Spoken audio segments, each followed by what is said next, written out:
So, step forward. Tulak pababa. Pow! Pow! Pow! Daba!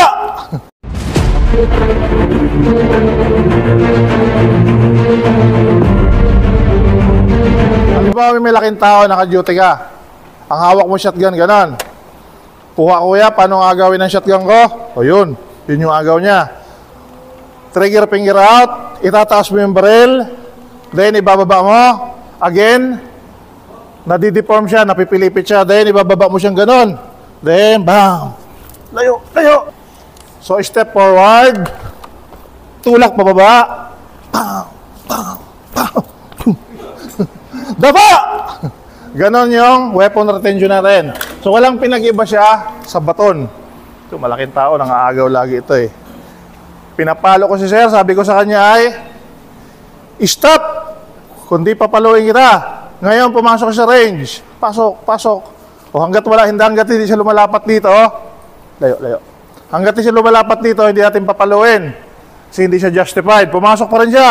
Sir, tigil na sir, tama na sir. Andiyan na, namamersa pa rin, pumapasok. So, pinapalo ko siya, bam, bam, saluhin mo. Salu. Hawakan mo. Nahawakan niya.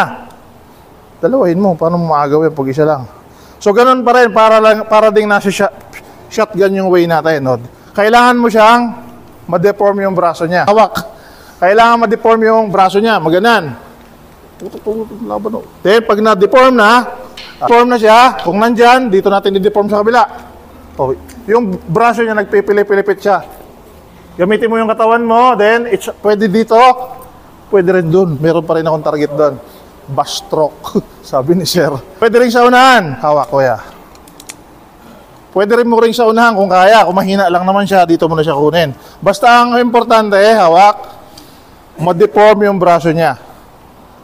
Maganyan. Kasi pag ganyan ang korte ng katawan ng braso niya, wala nang lakas yan. Tulak mo lang yung pababa. Bam!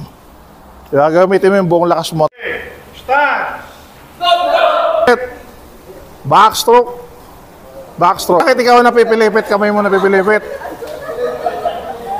Go! 1, 2, 3, 4, 5. 5 counts, forward, go! 1,